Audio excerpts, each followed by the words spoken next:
Okay. All right. Hi, everybody.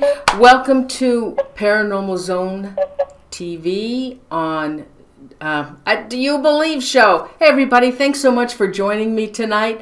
I'm kind of, tonight's show is something I've never done before. Now, you guys have been with me for years. You know I've never done anything like this before. And I'm so excited because my guest, well, I'm going to let her tell you her story and how she contacted me. Now, listen, everybody, it's going to be graphic in nature. She's going to tell her whole story. And some of you may not like what she has to say. And hey, but I'm warning you, okay? And it's quite a story that she has. The descriptions of her demonic entity is nothing like I've ever heard before. And so I'm a little nervous about this, but for tonight, she doesn't want to be, she wants to be anonymous. So tonight I'm going to call her Debbie just for the sake of a name. And so everyone, let's welcome Debbie to the show. Hey, Debbie, thank you so much. Are you okay? I'm great, Noreen. Thank you so much, and I really appreciate the opportunity that you're giving me to speak on this topic and to kind of have a little confessional. And I just want to say hi to all the listeners and those in the chat room that might have had a similar experience.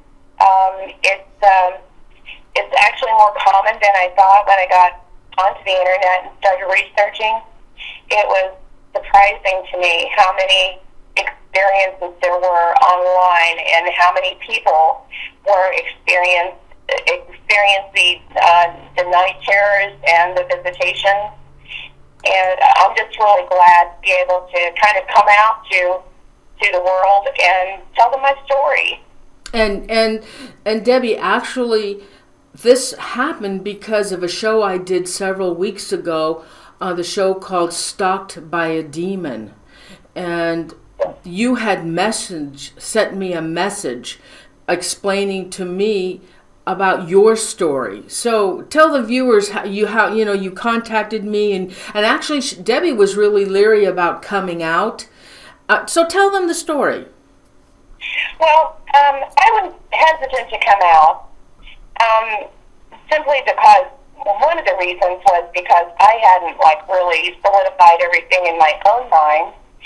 And the other was that I was afraid of exposing someone that might be still being abused. And it was a hard decision, but I think this anonymous kind of situation is really helping me a lot to be able to come forward and tell all the details that I need to tell. And I don't, like I was telling you, Noreen, that I don't know what came first, the chicken or the egg, whether it was the demons that came first or the actual sexual abuse in the family. And also in the neighborhood, there were others in the neighborhood that were also participating in this. So I don't really know, but I think it's good to be able to understand what you can do to overcome it. And you were telling me also you had a reason for doing this, that you want to help other people. Yes, I do. I mean, I have no desire to,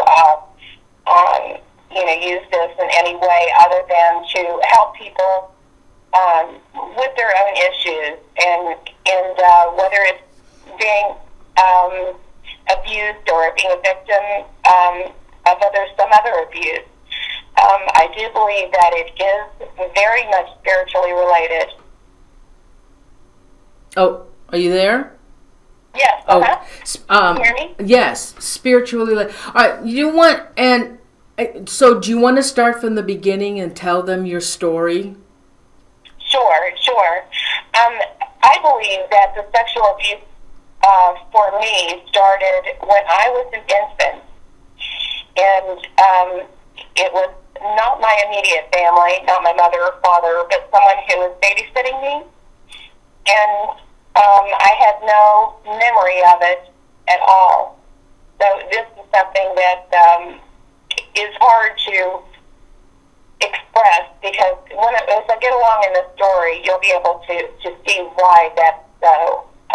It went on until I was probably 7 or 8 years old, and I had one sexual attack again at 14, but I was aware of what was going on, was able to fight it off. The demonic activity or the paranormal activity started probably when I was not even 3 years old. Jill, Debbie, may I ask you a question? When we spoke the other day, you had mentioned to me about you thought this happened to you when you were about 2 years old, and that there were 3 men in the room.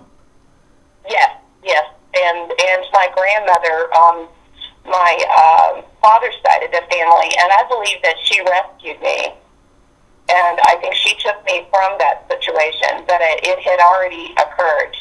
And so you remember an incident from when you were 2? I did not remember. I had amnesia to that particular event until I was much older, when I had a dream, and I asked for the dream. I actually did, because I was fighting demons in my sleep, and I just said, enough of this. I want to know the real truth. Okay, go ahead. And, I had the dream, and the dream was that I was lying on like a table, and I could look up and see these 3 men, and there may have even been a 4th one, but I don't think that they were participating. And I remember being in a lot of pain and crying, and it was actually, my dream took place from my own point of view. I could actually see all of my own eyes. And my grandmother came in the room, and she was flinging her arm, picked me up, put me on her arm and over her shoulder, and carried me out of the room. And this was a dream? I don't believe it was a dream. I believe it was a memory. A memory. I think I mentioned this to you. With 3 men, and you being surrounded by these 3 men, that from all the readings and stuff that I've done, it sounds, it leans toward a possible satanic rape. Well, I think it certainly was evil, and it certainly wasn't of God. And I believe that there's a possibility, considering how many alcoholics are in that side of the family, that they could have been drunk, or maybe using drugs or something. I don't know, but I don't think that they were certainly not in their right mind. Do you know of any practices or rituals that anybody in your family may have been doing? Not that I'm aware of.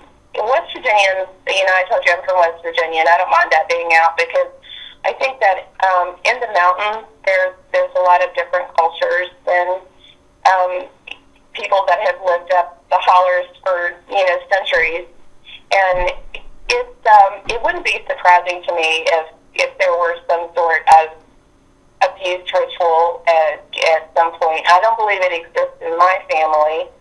I think it was just straight up sexual abuse, and I think it was pedophile in nature, and I know that other family members have also experienced it, maybe not from the all 3 or anything else, but isolated situations where they were also victimized. Now, you've said to me that this has gone back to many generations. I believe, given the personality issues that some of the women in my family have had from generations before me, I believe that they were also subject to this kind of abuse. And if you just read like a list of symptoms from PTSD, you'll see a lot of those things with people who are sexually abused, and they're treated as patients with PTSD. And there are situations where they have amnesia, loss of memory, self-esteem, guilt, all kinds of things, and they operate their whole lives under the influence of those acts, it ruins their whole ability to make decisions and judgment. So do you want to go on with your story? Sure, yeah. There were other people that were predators in our area, which makes me think it was kind of part of the drinking alcoholic scene from back in those days. And you know, I'll let the listeners know I'm 62 years old, and it took me the better part of my life to figure out the connection and the paranormal influences that resulted from it or came before it or caused it. And I have memory of being assaulted at 3. I have memory of being assaulted at 7. And I'm sure that there are other situations where I don't remember anything. And around these assaults, there's a lot of paranoia, a lot of fear that you're going to be victimized again. And you start having experiences. I believe it opens the door. I believe it opens the door to negative spirits. And these are things that I talked to one of my friends and a relative about the hand from under the bed, which is really, excuse me, a common occurrence with children, and it's in storybooks. It's all over. It's part of our culture. So back in those days, we didn't talk about scary things. There were no movies. There were no movies of demons or evil things on television, or you didn't go to the theater and see a movie about demons. So I think that my memory of these things are really, really pure because there was nothing to influence it. There were doors that would open by themselves. There were shadow people, and it was. I thought it was just me seeing these things, but evidently not. This last couple of weeks, I've done a little bit of investigating and found that several family members were experiencing the same thing. And I don't know if I did not share the demonic visit. But I did talk to one family member, and she brought back a memory to me of the first time I saw the man at the end of the bed. I'm giving a little pause here. Did you want to ask a question? No. Go ahead. And is this the demonic entity you're referring to, or is this another entity you saw? You know what? I think it was the beginning of it, and I didn't remember it until the other day. And I thought, you know what? I'll bet it was the same one, and that he had been there all along. And it wasn't until I got older that it became so strong and so in need of controlling me. So, you know, then when I was, I don't know, probably 15 maybe, that's when I saw what I would call a demon or a dark entity. And it was pretty shocking. Because it was clear, it was not a shadow. Do you want to describe this demon? Yes, I will. I was staying with my grandmother. Our home was built on the family property, and my grandmother had a hip replacement, and my grandfather was in the hospital for something else. And so I was staying with her to help her out because she was wearing a body brace. And she lived in this little old frame house, a lot of them in West Virginia, 2 bedrooms and a kitchen, that kind of stuff. She didn't even have a bathroom on that house until the 60s. And they had an outhouse. This is out in the country. And they put my bedroom up in the living room, which was next to her bedroom, so that I could hear her and help her. And I stayed with her for quite some time. I think it was many weeks anyway. And I remember in the middle of the night, it was starting to become winter and feeling very cold at night. But I didn't know why suddenly it would be cold in that room. There was a big gas stove, and some of you may know what it looks like. It's one of these great big gas stoves that has the tiles in the front of it, and you just see the flames shooting up through the tile. And my bed was on the other side of the room. And suddenly, the temperature would drop in the room, and it would be very cold. And the only thing I could think of was that my grandmother was stepping out onto the back porch in the middle of the night, although she had a lot of trouble moving around. She had a walker, that kind of stuff. And I would just fall asleep, pull the blankets up over my head, and then it would happen night after night. And I could hear what kind of sounded like a door opening, and that would be what would wake me up. And I don't know if you've seen the movie The Sixth Sense, but where the woman starts breathing and her breath is freezing coming out of her mouth. Yeah. That's exactly how cold it became. And so I would crawl underneath my blankets and just go back to sleep, although I would feel very, troubled by the fact that it was so cold. After a few times that this happened, and I don't think it was every night, Noreen. I think it was probably maybe every other night, maybe sometimes every night. I suddenly could feel a presence. And I rolled over in bed, and I could see this dark shadow on the other side of the room. And, of course, it paralyzes you. I mean, I had fear. I had instant fear. And I couldn't speak. I couldn't cry out. And for some reason, and this is something I've been reading about too, that a lot of people, when they have that experience of a dark entity in a room with them, they'll go back to sleep for some reason. And it's very weird. And you wake up the next morning and you think you've had a dream. So this happened night after night, and I hear that what sounded kind of like a door. And then I noticed each night the shadow was getting closer and closer to me.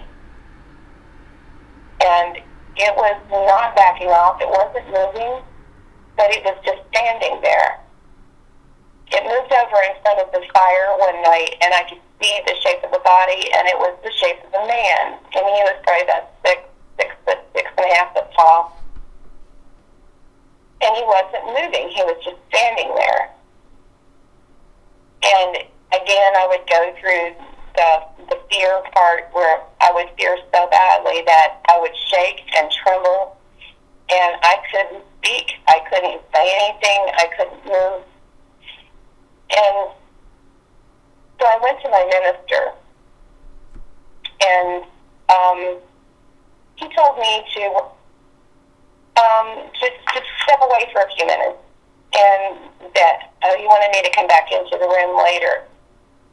So I stepped out of the room, and he called about maybe 3 men and a woman from the church. And I told them the story. He had me tell them the story. And they looked completely shocked. Did you want to say something? I'm sorry. Now, is that the same demon that you had seen before when you were telling me about the scales? Yeah, I'm getting that. Oh, God. Yeah. Oh, God. Wait till they hear this. Go ahead, honey. Go ahead. Yeah. It wasn't until the last time I saw it that I got to see it completely. Because, anyway, the people in the church prayed for me, and they totally believed me. And they gave me instructions on how to pray.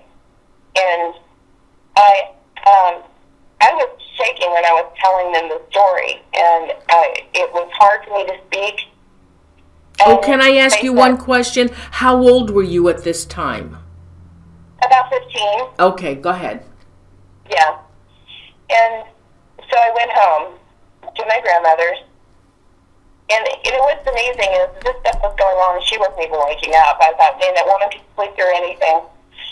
So I went to bed, and this time I just thought, okay, I was trying to remember what they said to say and how to pray and how to speak to it. And it came in, but this time, Noreen, it was right against the bed. Its legs were touching the edge of the mattress. The leg? It was touching your legs? It was his legs were touching the edge of the mattress. It did not touch me. Oh my God. So I was frozen again, shaking and paralyzed. So the only thing I could do is think a prayer. So I started praying that the Lord would give me strength, that the Holy Spirit would be with me, and I repeated the name of Jesus over and over in my head. And then finally, I just felt empowered. And I got up on my knees, and I scooted to face with this thing. I was inches away from it, and it felt like it was so cold. It was like the coldest ice you could imagine. And I felt like it was sucking the heat out of me. And I had trouble opening my eyes and keeping my eyes open. I couldn't speak to it yet. I was paralyzed still in my throat. And I asked the Lord to help me to speak. And I was suddenly able to open my eyes. And I looked at this thing. And it was shaped like a man. It has no clothing. And it was as tall as I thought it was, and because I remember I had to look off a bit into its face. Its skin was like crude oil, and it had like a worm kind of texture to it that constantly shifted and moved, like there were bugs under the skin or worms under the skin. And I looked into its eyes. Finally was able to look into its eyes. Its eyes were black and oily. There was no light emitted from this thing. It was like the exact negative of what was holy. And it had this look on its face. It had lips and a nose. It had this look on its face of satisfaction. Oh my God. And it looked as though I control you. And I still couldn't speak yet. And finally, I was able to say the name of Jesus. And it cracked in. I just couldn't get it out. And it cracked. It was like it had its hands around my throat. It had its hands around your throat? It's what it felt like. It felt like I couldn't speak because there was a lot of pressure on my throat. And you were making eye contact with this entity? Yes. Yeah. And it obviously it didn't speak, but was it maybe communicating with you? Did it try to communicate with you, or was it sending you any messages telepathically? I'm not sure if it was trying to message me or give me any information other than the fact that it wanted my life force. I think it wanted my energy. It wanted to make me afraid. And it felt, honestly, the look on its face was, I've got you. I've got you. And the shifting and the ugliness of his appearance was so shocking that I felt almost like I can't physically, as a person, I can't do this. So I was essentially able to pray. And when I began saying the name of Jesus, I couldn't even say the prayer that the minister had given me at first. When I began saying the name of Jesus, the expression on this entity completely changed. It went from that look of satisfaction and kind of a half grin to where its face just went flat. And then I was able to pray. And I told him that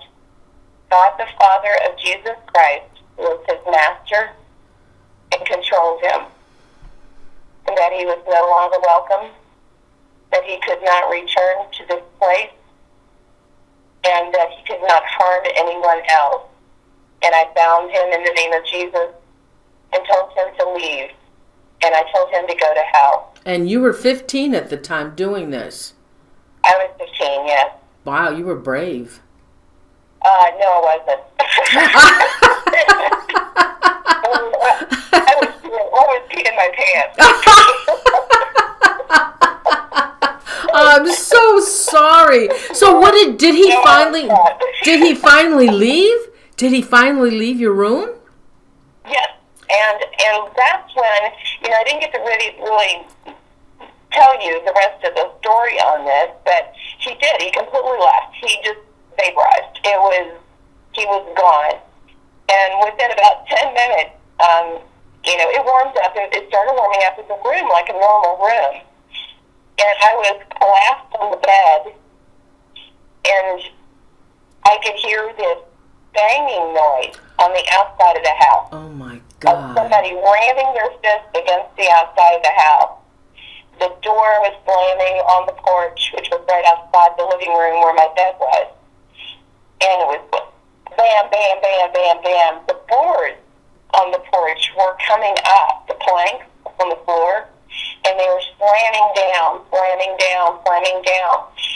And I had some validation because I called my dad. And this was like 1 o'clock in the morning, so he had answered immediately. This is back before cell phones and everything else. So he answered the phone and he said, "What?" And he knew that something happened. And I said, "Dad, you hear that?" And he said, "Who is that?" And I said, "I don't know who it is." And he said, "I'm coming down now." Now, the house that my mom and dad built on the family property was back up on the top of the hill. It had snowed 2.5 feet that night. So my dad couldn't get the car down the hill to where I was. He ran 0.2 of a mile in 2 feet of snow to get down there. He brought his flashlight and what I think I remember a pipe of all things. And he ran down to the porch and he said, "Okay, I'm coming, honey." And he got to the porch and he stopped to look for someone. And he walked around the porch. He walked back into the kitchen door, which is in the back of the house with the cellar and everything in. And I let him in. And he said, "There's nothing out there." And he said, and what's more is, he said, "There's no footprint." He said, "That's snow, it's fresh." Oh, my God. And I said, "Daddy, there was somebody out there." He said, "I know, honey, I heard it myself." And he sat down at the kitchen table, and we sat down, and honestly, we were speechless. And I told him the story. He did not know about it. And I told him the story. And he looked limp, just like he was going to, he didn't know whether to cry or what. And a door opens up in the living room, and in waddles my grandmother. And she said, "Well, Charlie, what are you doing here?" It was like, and Dad said, I don't know why I'm here."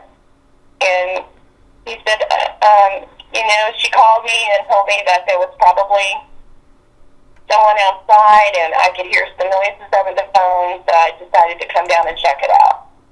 And she was older, and there was no sense in stressing her, Mm-hmm. She didn't hear it, so it wasn't meant for her. And so we pretty much was over that, and I honestly believe that was the last time that I had an experience with that entity. Not to say that I don't still see shadow people once in a while, or so you kind of like little elves. I see, short little shadows sometimes. And wow. So you never saw that entity again. I never saw it again. Wow. And I tell you, it was funny this week when I was researching, and and I was going through the scriptures about being delivered from different things, the things that Jesus delivers us from. And I'm sure people have their own belief system on this, but I'm here to say that one of the things is that in the prophecy about him coming, it says that the chastisement of our peace was upon him. In other words, we were able to have peace from all those things because of the crucifixion. And I believe that I used his name and found that. And plus, I pray for angels constantly to guard my family and to guard me and the people I love. And I honestly believe, Maureen, that no demon has a chance against it. They cannot penetrate that. That was such a powerful experience. And to realize the difference after it left and the anger that was exerted on practically taking the siding off the side of my grandmother's house proved that there is power. There is power in the name of Jesus. And I believe that with all my heart. And so you were 15, and did you say the last time you were raped you were 14? It was an attempted rape. Oh, an attempted rape. Yes, and I put my mark on that guy. So it was clear that he better look over his shoulder, you know. But it doesn't surprise me that people have these experiences when they have such trauma in their lives. It might be they're beaten constantly, or maybe they were witnessing abuse of some kind of one of their siblings or their mother.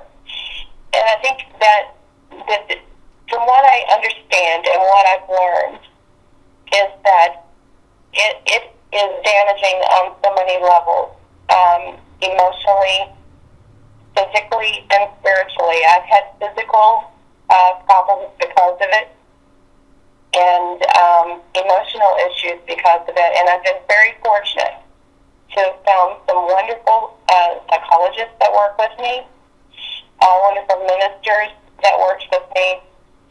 And also, I think the fact that because of these issues, I believe that I have gifts now that I didn't have before, and that I'm able to be more empathic and understand things that I shouldn't even know about people. And because of what's happened to me, I believe that the gifts come. And after reading so many stories, you know, like online and talking to people, it seems to be a result of things like that, a near-death experience or something like that.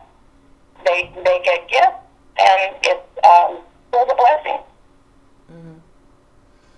So, what is happening now? So, when you were 15, you saw this entity. You hadn't, and then you saw him that one time. And then what happened as the years went on? Well, as the years went on, that's when I couldn't make the connection at that age between the spiritual attack and the physical attack. The physical attacks were buried so deep that it made it difficult for me to address those issues. I think a lot, especially for my generation, and still I think it exists, there's a lot of shame associated with family members and such, that kind of thing going on. And especially the violence of the nature of the attacks that have taken place on myself and my sisters. And you can tell that, you know, even by the way I'm speaking right now, how upsetting it is. When you had your last rape at 14, was this the same? Is this the same person that had been attacking you? No, but it was one of his friends. Oh. So that's why might be some connection. And the attack that took place when I was probably maybe 4 years old, that was just a neighborhood person that didn't necessarily have anything to do with these other men. So it wasn't family then? I thought it was family that you were being attacked by. Yes. The first one, yes, it was. And, well, I have a list here. I had to write it down because it's really, really hard for me to talk about. So at 7, I was molested by an uncle. The one when I was an infant, I believe it was uncles and possibly a grandfather on the other side of the family. It is actually easier in some ways for me to recall the attacks from the people who were just friends or acquaintances in the neighborhood than the ones that were relation. Relation is very, very difficult to come to terms with. And it's betrayal.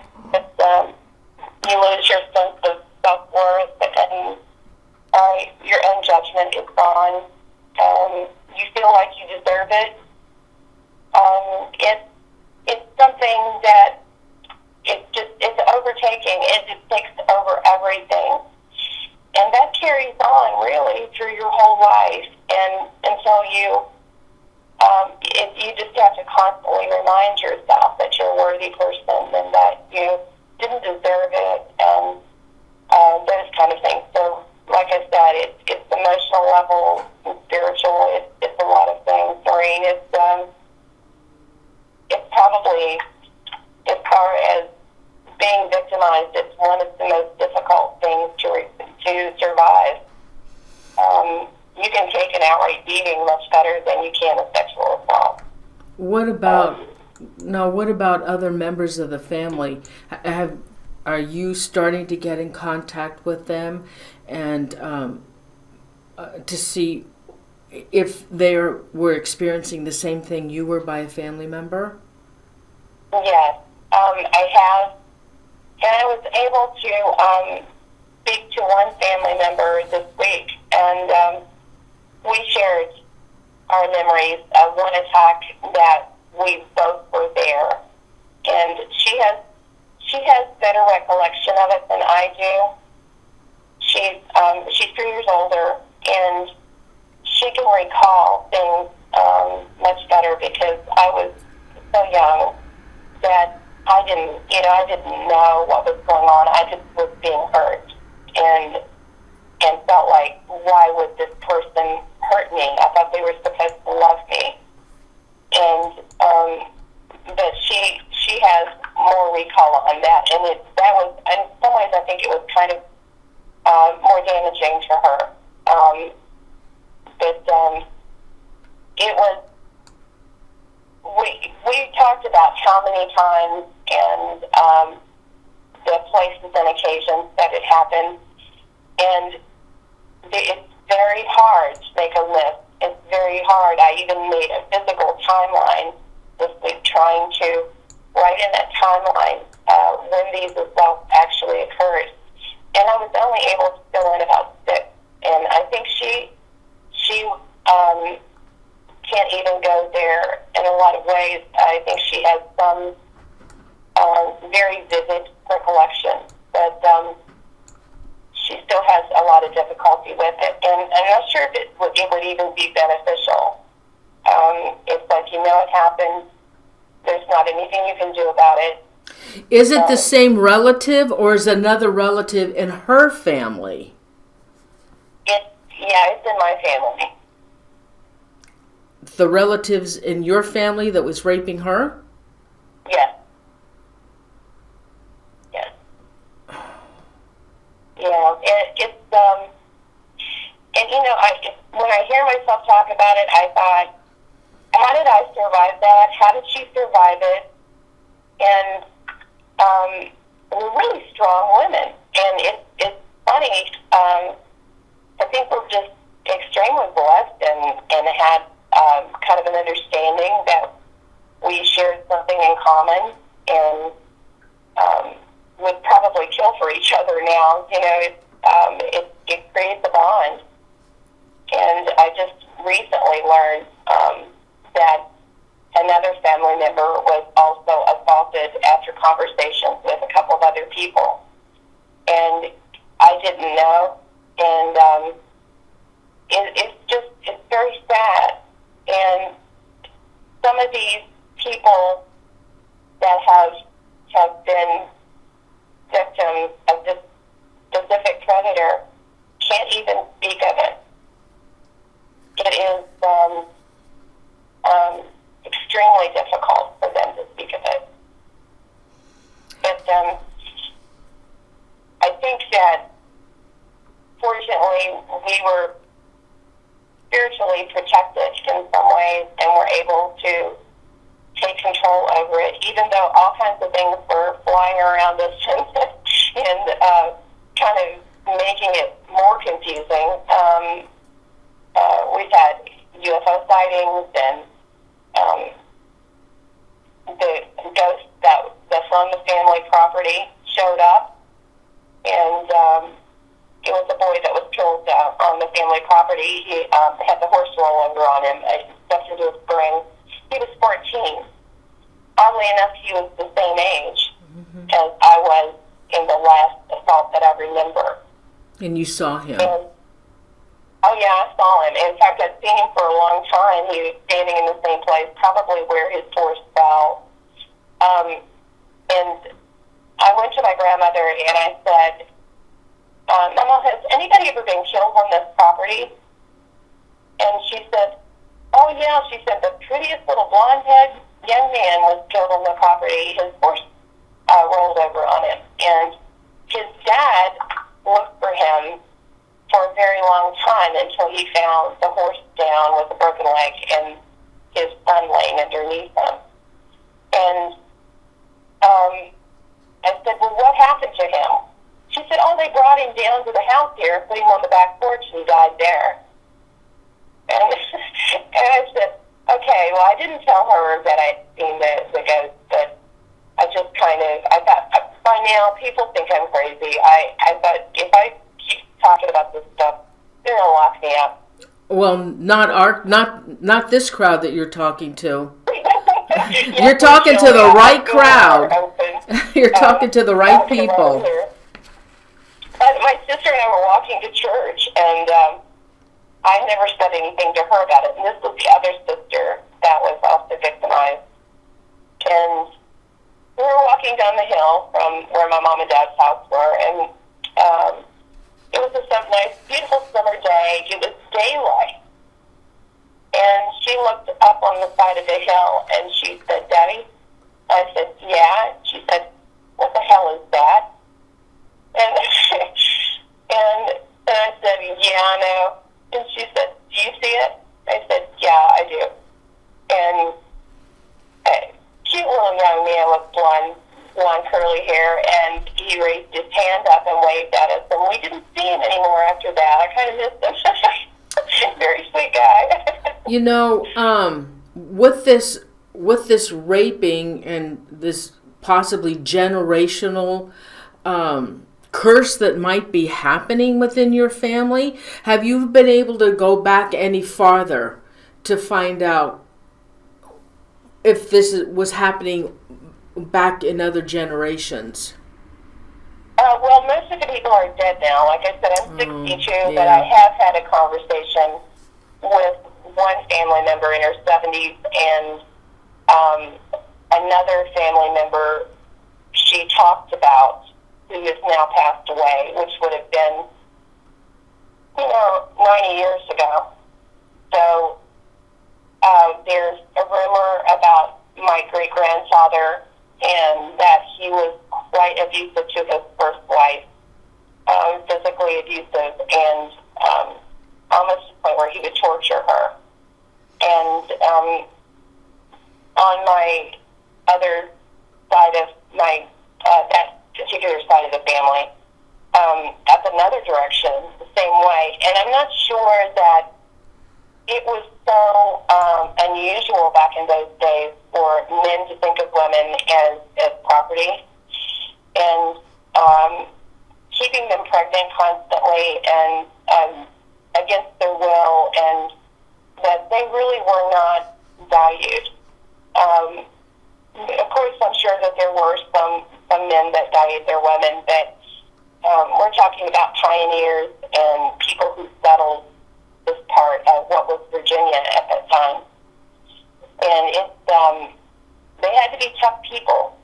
And I think the women were particularly tough. But I know of one ancestor that, I don't know if you know about the Trans-Allegheny Mental Hospital in West Virginia. Yeah, I know of it.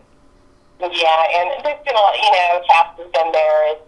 There's a lot of activity in that building. One of those women spent the remainder of her life there, and she was driven insane by her husband, and attempted to kill her children. And I'm sure it was horrible, and that's going back 150 years. So I'm assuming that it went all the way back. And considering that demons are eternal, if it had attached to our family to cause trouble back then, it's probably always been there. We have a question in the chat room.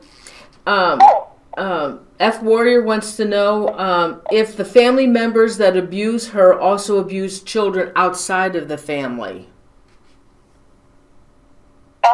I would assume they did. I don't know of any. I haven't had anybody come forward and say anything yet. Maybe as time goes by and this leaks out that I've talked about it in my family, I might get some stories, but not as of yet. Mm-hmm. Is that uncle still alive? No. He died probably about 10 years ago. And what about does he have any sons? No. Oh, good thing. He has daughters, and this is one of the reasons why I'm so cautious as that. And some other people that were near to him that are still living. And it's not something I just want to blurt out to them, because when I had my memory come back about the infant attack, it was so traumatizing, Maureen, that I experienced pelvic pain as if it were actually happening. Oh my God.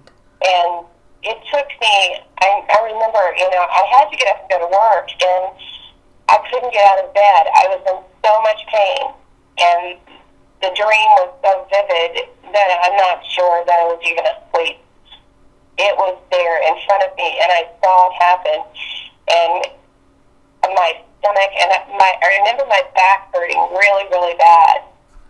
And I cried for quite a while, and then I was able to pull myself together, and believe it or not, I went to work. But I think that if that had come to my mind, if I had remembered that at an earlier time in my life, I think I would have been locked up. I think I probably would have been in an institution. But because I had decided that I did want to know the truth, I was able to have that memory. What do you think triggered your memory? It was kind of the same thing. I was, that's the reason why, when Tess was talking about being attacked in her sleep by demons, I wasn't physically attacked in my sleep, but they were in my dream. And I was having difficulty trying to interpret what it meant and what the anxiety was, what the fear was. And one day I just got tired of it because it was happening every night. And I just said, you know what, enough of the demon dreams. I don't want to have them anymore. I prayed against it. I said, if any better than that, then just, don't. Just go away. So every night I would pray that my dreams would be blessed and that I'd only be given the information that I needed to recover. But you never had a dream where a demon was attacking you sexually, did you? No, it wasn't sexual, and it was physical in that I would be literally in my sleep. I dreamed that I would be clawed by it, or it was biting me, or I would be wrapped up in it, like rolling over it like a mountain, or inside of a vehicle, or something like that. It was different scenarios every time, and one attacked me in my dream. In my dream I was dreaming that I was driving on the West Coast of all things. I've only driven the West Coast one time. And I was on the highway, and you know how the rock cliff drops off into the ocean? Mm-hmm. And this demon attacked me while I was driving that highway, and I was heading for the rock cliff. And in that dream, I did call out the name of Jesus again. But it was so real, and I just thought, I'm exhausted from all of that. I don't want it anymore. And I just came against it like I did the one in the bedroom, and decided, enough. This is it. I'm not doing this anymore. And it was over. So I think I asked you this previously. What is happening now in your life? What is happening? What do you intend to do with all of this? Heal myself. I think that I still have maybe a little more recovery to go. I feel a lot more at peace with my life, and maybe that's just a sign of my age or whatever. I would like for some of the creativeness that I have to come back and get excited about being more creative. I'd like to help other women especially, although I believe that I will eventually be working with men as well. I've had a couple of people come forward and tell me their stories, and they're men, and have had a very similar experience. It's sad, and it's sad that people live in the shadow of it for their whole lives, as I did. And I would like to help people not have to do that, because there are things that do happen that are good from trauma. And one of them is, if you're lucky enough, you start getting gifts. You start getting gifts that guide you, whether it's like I said before, I believe that mine was sort of like being an empath. I've had the occasion to pray for people, and they've been healed of disease, and it's not every day, and somebody couldn't make an appointment to come and have me pray for this, and it would happen. It really has to be guided, and it has to be the right time for it to happen. And I believe that all of those things happen when you suddenly are healing your spirit, that good things start happening, and you're able to help other people and guide other people.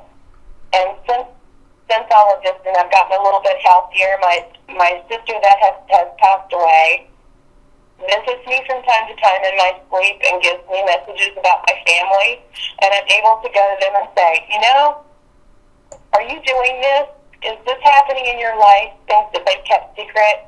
Well, she wants you to do this, and they'll be shocked by the information. Wow.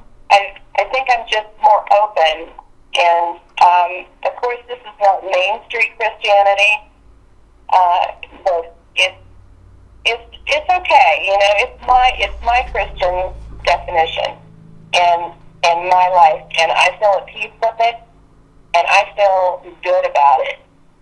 And it's just since I've been watching you, Noreen, has all of this come up in my mind that this is actually something that could help someone.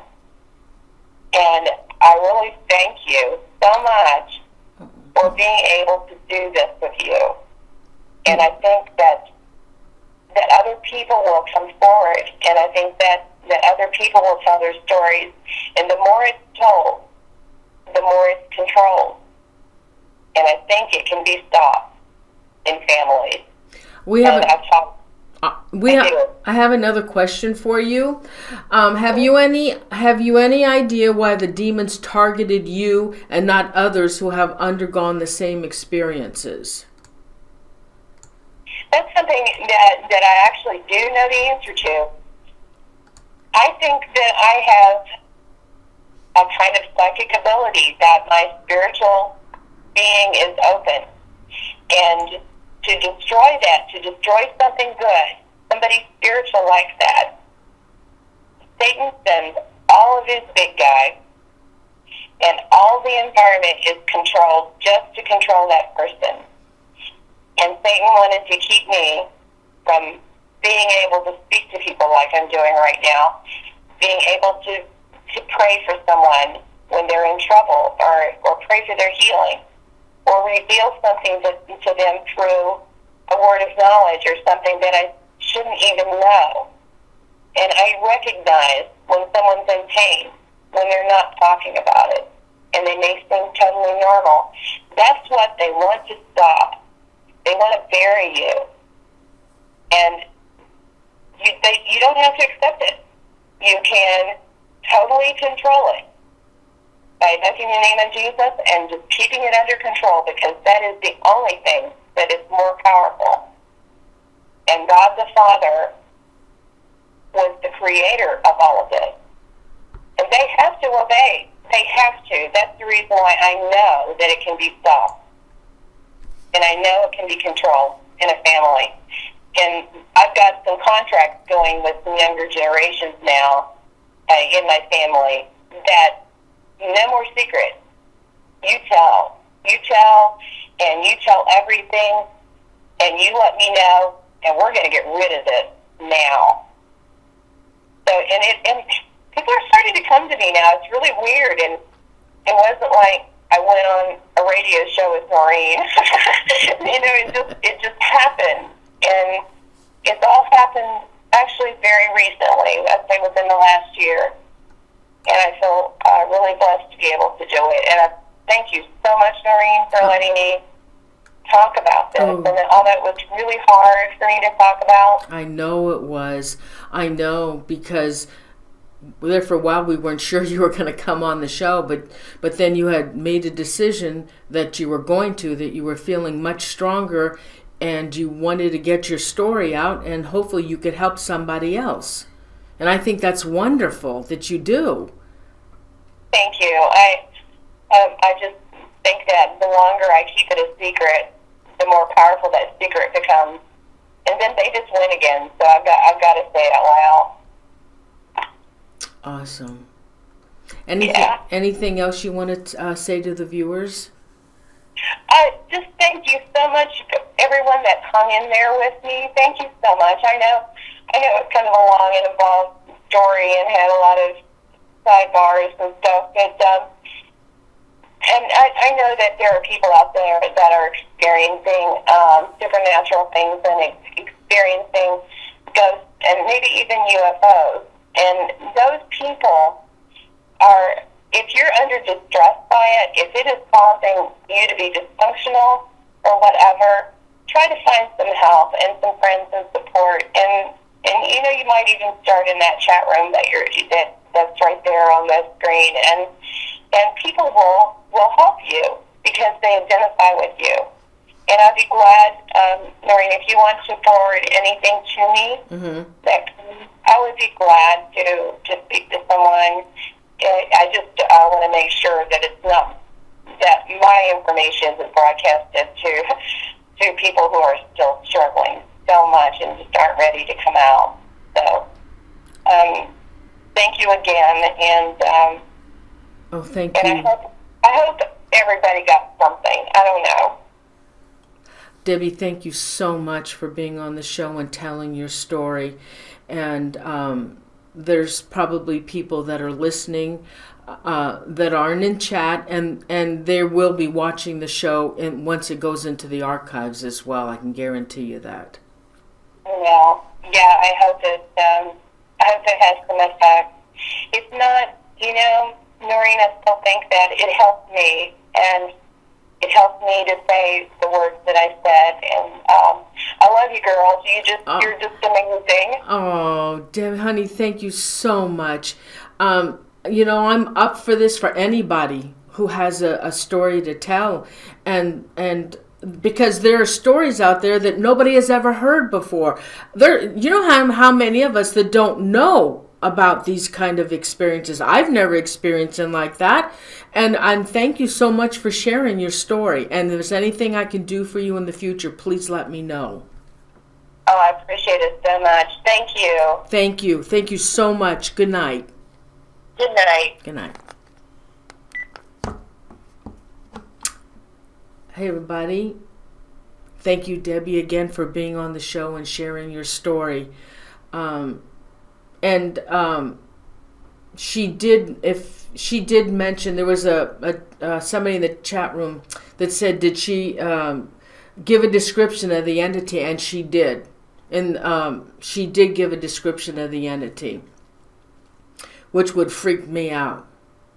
Everybody, thanks so much for being here and watching the show. I appreciate it. Let's see. Next week I have 2 shows. I have my show on Thursday is The Myth of the Boogeyman. Why are we afraid of the dark and monsters under our bed? And then I also have a special show. There is a filmmaker here in my town. It's called Mancoon Productions.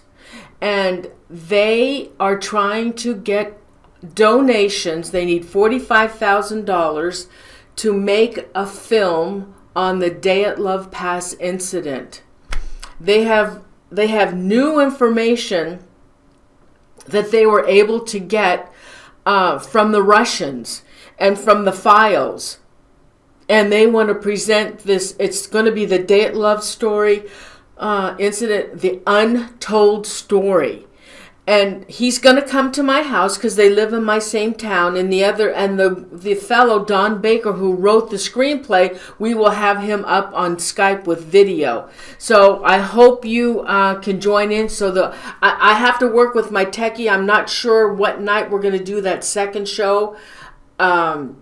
I'm really excited about that. And I know they're going to make a movie out of it, and they may not want to tell everything, but I'm hoping that they will give us a little bit of information about that, because that Day at Love Pass incident is such a mystery. And everybody has their own information on it. Everybody says something different about it. So, and anyway, so I will have them here in my studio.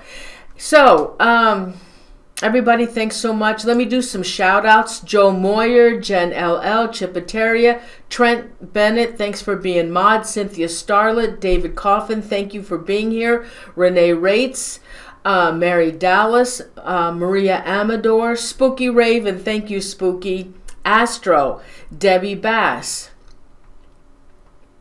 I know Cat Angel was in, and Penny Walton. Let's see, Royce Hyman was in earlier. Yvonne Bessett. Anybody else?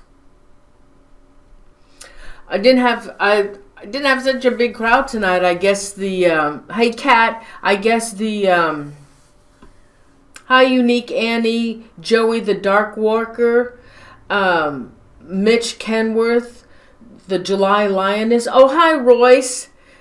Michael DeWild, Diane Hilbert, Kimberly Stein, Butterfly Kisses. I guess the title must have scared some people off, but hopefully they'll watch it in the archives. And I guess Kat has a show tomorrow night. Per Bugalo.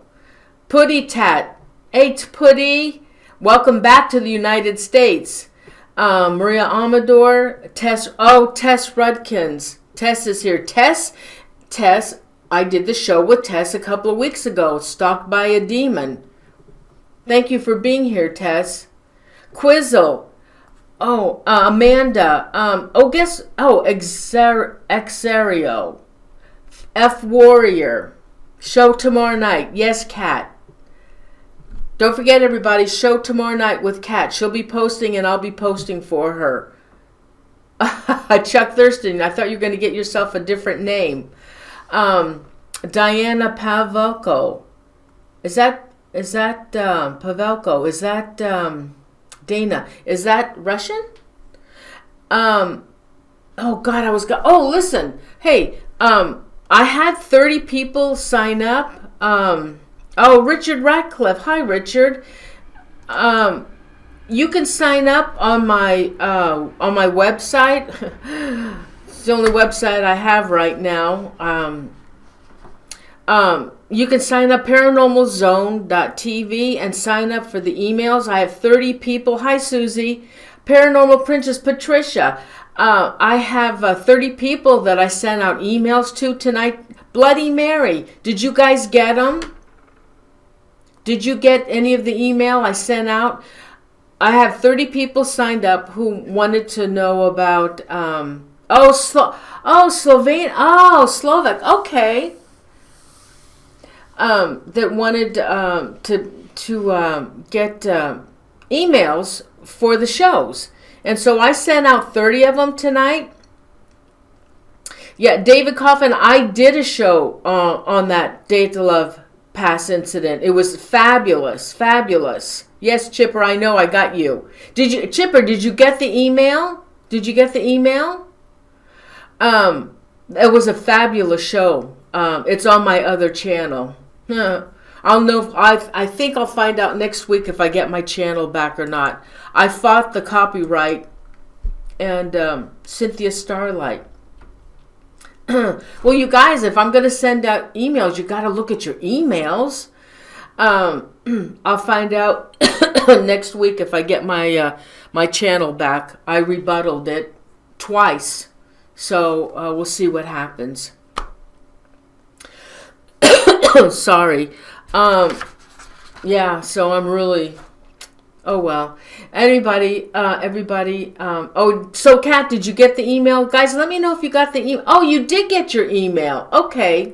So, I'm going to send you guys a weekly email to remind you about the show. Now, I sent out 30 of them tonight. Yes, I did. Yes, with Paul Eno. I thought it was an excellent show. It's got, I think it's got like 18,000 views now, but it's on my other channel. Okay, thanks, Spooky. Okay, everybody. Well, thanks so much. No, Putty, you weren't on there. Okay, so...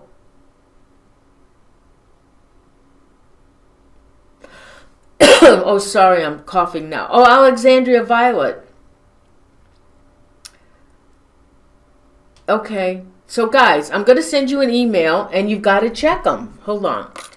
I'm going to start coughing now. So, I'll send you a reminder again for the show. Please check it. If you want reminders, just go over to paranormalzone.tv. Go to the email list and just sign up, and you'll get an email reminding you of the shows. Me too. I hope I do too. The guy had no right at all to claim that. So anyway, okay, guys, thanks so much. The website is paranormalzone.tv. And that's my website that I have, the only one I have right now. And you can sign up for emails and you will get notifications of the shows. Oh, yes. I'm looking forward to your show. Near-death experiences. Awesome. Awesome. Don't forget, everybody, Kat show tomorrow night. I love you, Kat. And for my mods, thank you for modding tonight for me. That's it. Thank you. B-Singer11, thank you. And so I guess I'm going to go. And I'll see you guys on Thursday. Oh, sorry for coughing. That happens sometimes. Anyway, so thank you again. I love you guys. Thank you so much for being here. And I hope I'll see you all next week. Okay, so everybody, good night. I love you. Thank you so much. And I love you guys. Good night. See you tomorrow night. See you at Spooky Show on Tuesday. And see you tomorrow night. Elaine. Oh gosh. Elaine Maltry Michael. Okay. I'll see you tomorrow night at Cat Show. Okay? Good night, everybody. Love you. Good night. Have a wonderful weekend. Thank you.